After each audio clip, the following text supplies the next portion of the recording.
Bonsoir Jean-Dominique Marchais, vous êtes journaliste au journal L'Opinion, vous intervenez de temps en temps dans l'émission C'est dans l'air.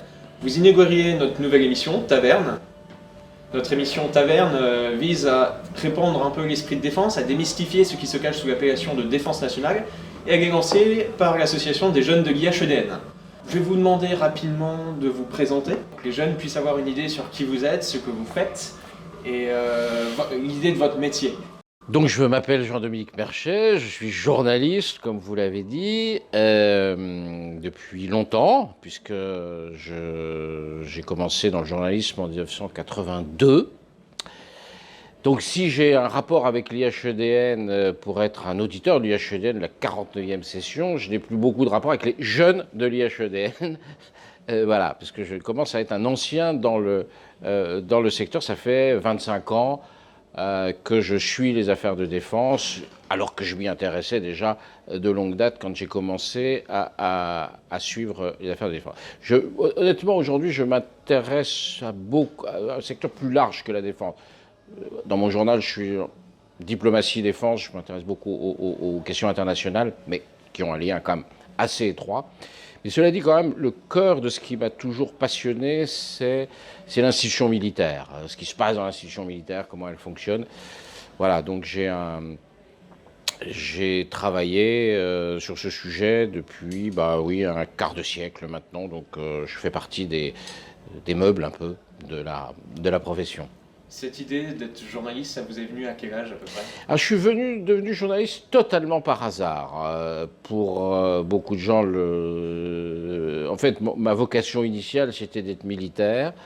Et puis, un accident de la vie, on va dire, enfin, un problème de santé pour être, d'un petit souci d'un œil, m'a empêché de l'être. Ça n'a pas été un moment très agréable dans ma vie parce que c'était vraiment ce qui m'amusait, ce qui m'aurait amusé, en fait, ce que je pensais, m'intéressait. J'ai fait autre chose, le journalisme, un peu. Honnêtement, c'est un pur hasard de rencontre. Et puis, ça s'est plutôt bien passé. Et à un moment de ma carrière, j'ai eu cette chance extraordinaire, en fait, dans un bon journal, un grand journal qui était Libération. Enfin, ça ne veut pas dire que Libération n'est plus un grand ou un bon journal, mais à l'époque, je n'y suis plus surtout, j'ai eu l'opportunité de prendre en charge la rubrique défense. Et pour moi, ça a été évidemment un bonheur professionnel sans nom. Ça m'a permis, au fond, de renouer avec ce que j'aurais aimé faire plus jeune. À l'époque, j'avais 35 ans quand je suis revenu sur les sujets de défense à temps complet.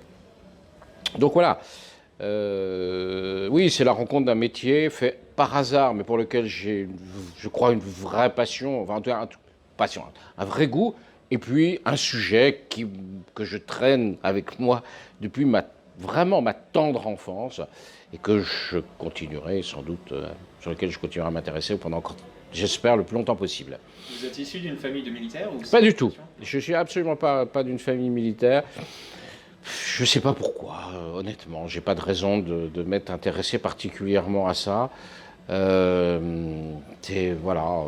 vous avez des gens qui aiment la musique, vous avez des gens qui aiment plein de choses. La cuisine. Il se trouve que j'étais attiré, mais vraiment à 4-5 ans par l'univers, par les choses militaires. Ça m'a toujours fasciné. Vous avez eu l'opportunité de faire votre service militaire ou... Alors j'ai eu ce problème qui m'a bloqué et donc j'ai fait autre chose. Oui, j'ai eu un peu de contact avec l'armée, puis surtout après j'ai renoué avec tout ça. Donc voilà. Vous êtes journaliste, vous détenez un blog qui s'appelle Secret Défense. Vous intervenez également du coup dans l'émission C'est dans l'air. Et vous écrivez aussi des ouvrages, des livres. Ouais. C'est compliqué d'alterner toutes ces formes de...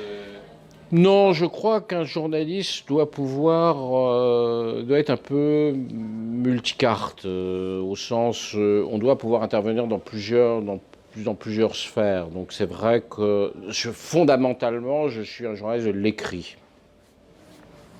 J'ai toujours travaillé dans la presse écrite, et qui plus est, je suis plutôt un journaliste de quotidien, parce que c'est ce que j'aime, le quotidien. Et puis, à partir des années 2000, l'explosion d'Internet est arrivée. D'abord avec les blogs. J'ai créé un blog en 2007 qui s'appelle Secret Défense, qui a eu un énorme succès auquel je ne m'attendais absolument pas. Mais je dirais que c'est presque une époque qui est déjà terminée, ça. Et aujourd'hui, l'essentiel, je pense, c'est sur les réseaux sociaux. Et en ce qui me concerne, essentiellement Twitter, beaucoup plus que Facebook ou Instagram. Voilà. Bon, donc je suis très présent sur Twitter.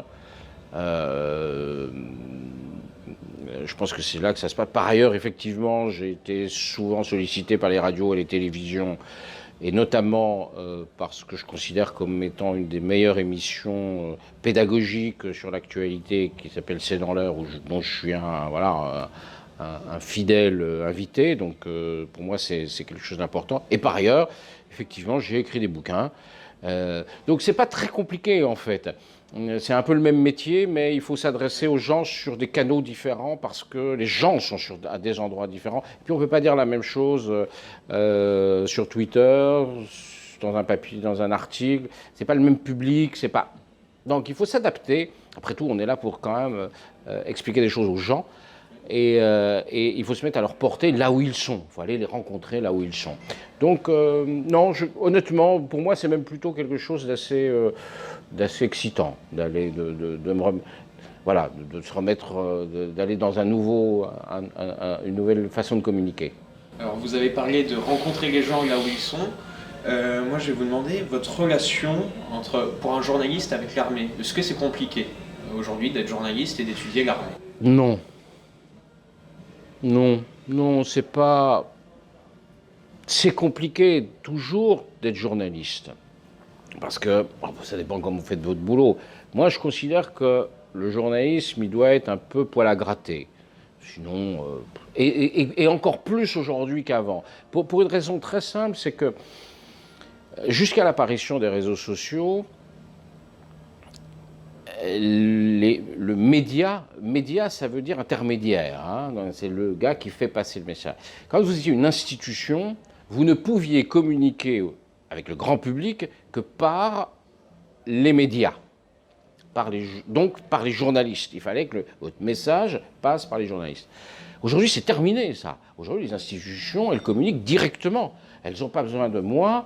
Personne n'a besoin de moi pour avoir un compte Facebook, pour avoir une chaîne YouTube, pour avoir un compte Twitter et balancer les infos que les gens veulent. Ils n'ont pas besoin de moi. Donc, ils n'ont pas besoin des journalistes, en fait. Ils peuvent s'adresser directement au public qu'ils visent. Donc, ça veut dire que il y a toute une partie de l'information qu'on traitait précédemment qu'on a, au fond, plus besoin de traiter. Parce qu'on ne va pas répéter ce que l'institution dit, puisqu'elle le dit directement au public qui s'y intéresse. Donc notre job, il est différent. Notre métier, il doit être soit d'apporter plus, de dire ça, on ne vous le dit pas, parce que les institutions sont dans leur propre logique, elles n'ont pas forcément envie de dire un certain nombre de choses, mais c'est naturel, soit parce que vous apportez un point de vue, une opinion, une analyse. Et donc, je pense que pour nous, en tout cas moi, ma conception ma manière d'exercer ce métier, c'est celle-là. C'est pas de donner la parole à des gens qui peuvent la prendre. Vous voyez, si le chef d'état-major des armées ou la ministre des armées veulent s'exprimer, il y a des endroits pour ça. Soit ils le font directement, soit ils se font inviter dans une émission matinale sur BFM ou ailleurs, ou au journal de 20h, et ils parlent en direct aux gens. Moi, c'est pas mon métier. Mon métier, c'est d'expliquer, d'aller un peu plus loin, de dire voilà pourquoi ils disent ça, voilà ce qu'ils ne vous disent pas, et voilà ce qu'il faut comprendre de ce qu'ils vous disent. Voilà. Donc, moi je fais... Est-ce que c'est plus difficile avec les armées qu'avec d'autres? Non. Non. Vous pensez que l'expression la grande muette, ça garde? Non, ça c'est des conneries.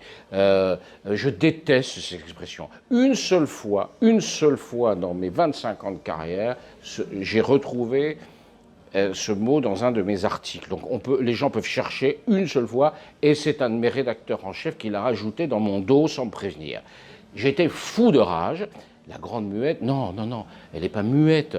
Elle parle, mais elle parle. D'ailleurs, elle a beaucoup d'institutions pour parler de communicants, de machin. Voilà. Après, elle est comme toutes les institutions. Elle ne parle jamais que dans le sens des intérêts de cette institution. Mais c'est le cas de tout le monde. C'est le cas de tous les politiques, c'est le cas de toutes les entreprises, c'est le cas...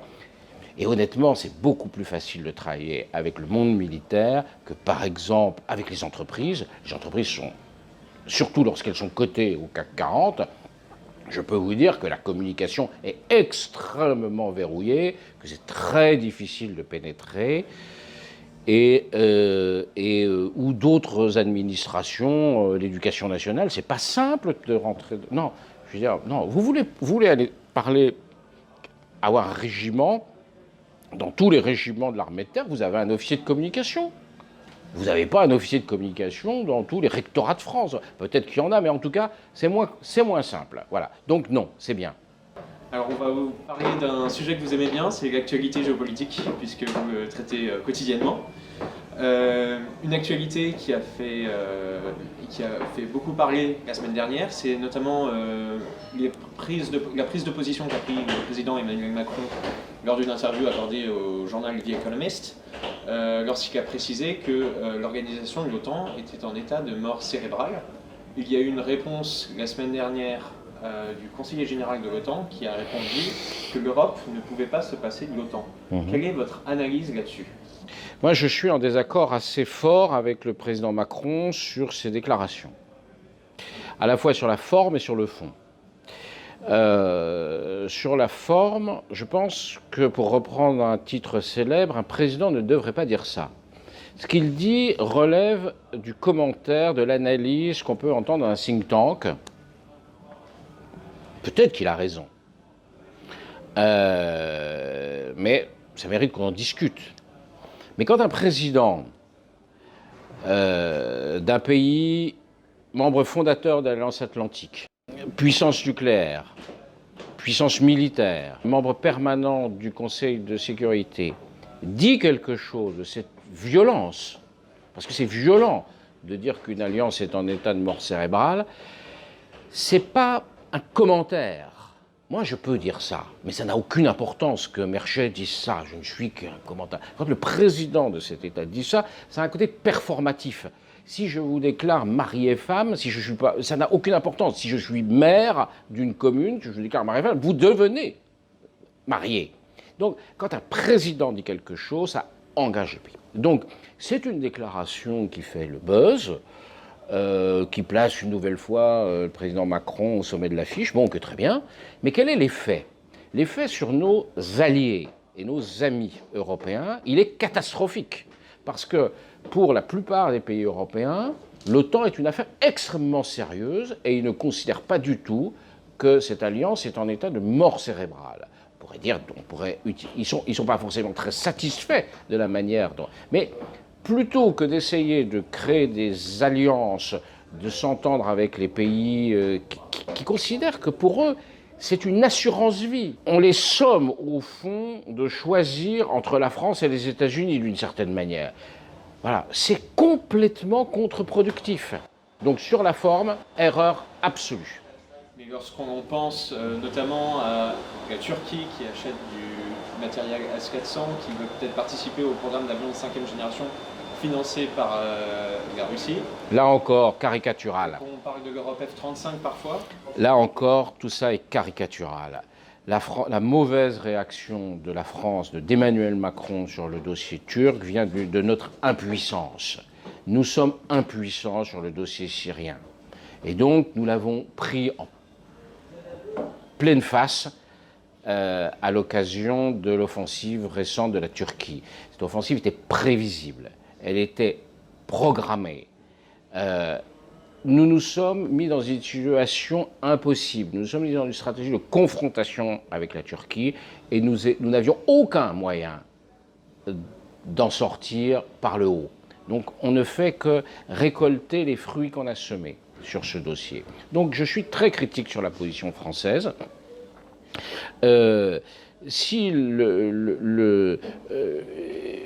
D'ailleurs, vous voyez que la position américaine est assez différente de la position française. Le président Erdogan est à Washington, il est reçu par Trump, parce que la Turquie reste un pays important. C'est pas un pays qu'on peut négliger comme ça. Mais c'est simplement l'ego français a été choqué parce que, et l'ego du président a été choqué parce que, voilà, il y a une impuissance française sur le dossier syrien. C'est la réalité. On ne pèse rien sur ce terrain. Ça se joue sans nous. Mais c'est difficile à admettre. Donc il y a une colère française qui s'exprime au travers de propos excessifs. Et justement, vous ne pensez pas que justement Erdogan tire un peu les ficelles par rapport aux États-Unis? Oui, mais il a raison. Enfin, il a raison. Il fait de la politique. Il est là-bas. Ils vivent là-bas. Ils sont frontaliers. Voilà. Je ne dis pas qu'Erdogan est un homme très sympathique, que la Turquie fait tout bien. C'est pas du tout ce que je dis. Je dis il faut tenir compte des rapports de force. Ce que, par exemple, le président Macron dit sur la Russie, il a dit cet été sur la Russie, de manière encore très unilatérale. Il faut se rapprocher de la Russie, de manière très unilatérale, sans consulter aucun pays d'Europe de l'Est ou d'Europe du Nord notamment, qui ont découvert ça dans la presse. Et un ambassadeur d'un pays d'Europe de l'Est me disait, mais tu sais, Emmanuel Macron se comporte avec nous comme Trump se comporte avec le reste du monde. On apprend sa politique par un tweet ou une dépêche de l'AFP. Ça ne peut pas marcher comme ça. Si on est européen, on parle aux Européens avant de faire des déclarations à l'emporte-pièce, que ce soit sur la Russie d'un côté, que ce soit sur l'OTAN de l'autre. On essaie de développer ensemble, en profil peut-être plus bas, plus discret, mais plus efficace, des positions communes. La charge de la brigade légère sabre au clair, ça ne mène nulle part. Nulle part. Et on verra bien que ça ne mènera nulle part. Maintenant, j'aimerais un peu vous parler de l'Europe de la défense. Alors, on sait qu'il y a le plan industriel, le projet SCAF, qui est concurrencé avec le projet Tempest, qui a été lancé par les Britanniques. Quelle coopération aujourd'hui au niveau industriel européen? Alors, j'ai écrit il y a 10 ans un livre qui s'appelait Défense européenne, la grande illusion. Je n'ai pas changé d'avis. Voilà. Je pense que nous ne verrons pas, dans un avenir prévisible, de défense européenne au sein de l'Union européenne. Précisons, au sein de l'Union européenne. Pourquoi? Parce que l'Union européenne, qui est une formidable réussite, a un code génétique qui est lié à sa naissance, les raisons de sa naissance. La raison de la naissance de l'Union européenne, c'est de réunir les États européens, non pas sur un projet de puissance, mais au contraire sur un projet de régler les problèmes en excluant la puissance, en excluant l'affrontement militaire et en donnant toute sa place au droit, à la coopération politique et aux mécanismes économiques. Bon. Donc ça exclut l'usage de la force.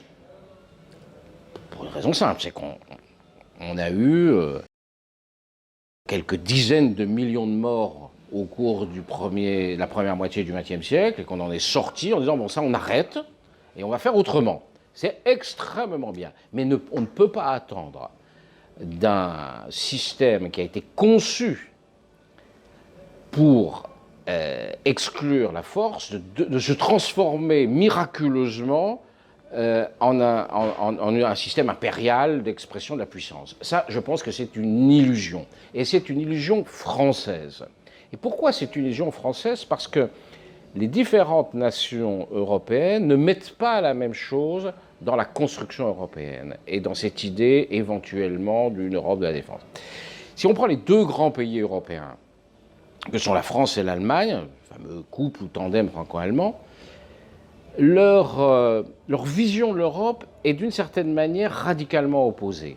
Pour la France, l'Europe, qu'est-ce que c'est? C'est, pour employer un terme de théologie, c'est une forme de résurrection. Au travers de l'Europe, nous allons retrouver la puissance perdue en 1940, puis perdue avec la décolonisation, avec la fin de l'empire colonial. Nous allons retrouver cette puissance. En fait, nous allons faire... Les Européens vont payer pour que la France redevienne une grande puissance.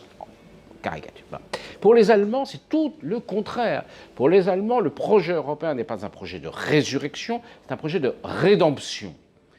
Ils savent ce qu'ils ont fait, ils en ont une grande conscience, et ils pensent que la manière de se réinsérer dans un monde civilisé passe par cette rédemption européenne au sein de l'Europe, avec des règles du droit, de la norme. Voilà. Bon. Donc on voit bien que on n'attend pas les mêmes choses. Rajoutez là-dessus que les Européens, tous les Européens, sauf peut-être les Britanniques, sont historiquement des pays vaincus. C'est une dimension extrêmement importante lorsque l'on parle d'Europe de la défense. Vaincus, les Français l'ont été en 40, les Allemands l'ont été en 45, les Polonais l'ont été de nombreuses fois, les Italiens aussi, les Belges, les Hollandais, les Danois ont été occupés, tous ces pays, les Hongrois, tous ces pays ont été vaincus. Et rajouter une dernière dimension, la plupart de ces pays étaient des empires coloniaux, les Hollandais, les Italiens, les Portugais, ce sont des empires qui se sont effondrés. Donc tous ces pays, au fond, sont des pays qui ont une expérience historique de l'affaiblissement. Voilà. Et donc, si vous mettez ça ensemble, il ne faut pas croire que ça va faire une structure impériale, dynamique, puissante. Donc je ne pense pas qu'il y ait aujourd'hui la capacité historique des Européens de se doter d'une défense commune. Et quand un diplomate allemand suggère, par exemple, une dissuasion nucléaire qui serait prise en charge, dont le rôle serait pris en charge par la France pour assurer un parapluie nucléaire. Oui, il se trouve que j'ai été un des rares à écrire là-dessus. Sauf que je crois que c'est une vision qui est absolument pas partagée par l'opinion allemande. C'est une vision d'un diplomate qui dit ça. Il n'a pas forcément... On peut imaginer des scénarios comme ça, mais on voit bien qu'on en est très loin, mais très loin, je veux dire. C'est pas Puis vous savez, quand vous êtes un Allemand ou un Polonais ou un Tchèque, la vraie assurance, vous savez que vous n'êtes pas capable totalement de vous défendre tout seul. Eh bien, vous préférez quand même faire appel aux Américains, qui sont très puissants et assez loin, et qu'aux Français, qui sont à peu près de votre taille, parfois même moins riches que vous. Pourquoi les Allemands, c'est plus facile psychologiquement de se remettre entre les mains d'un très grand que d'un quasi semblable. Je vous remercie, Jean-Dominique Merchet, de nous avoir accordé votre temps. Merci à vous. C'était une occasion de parler un peu de passion. De géopolitique, de vos passions. Ça inaugure donc le premier format Taverne et d'autres formats seront publiés plus tard. Et donc c'est avec grande joie que nous vous avons accueillis ce soir. Merci à vous et bonne continuation.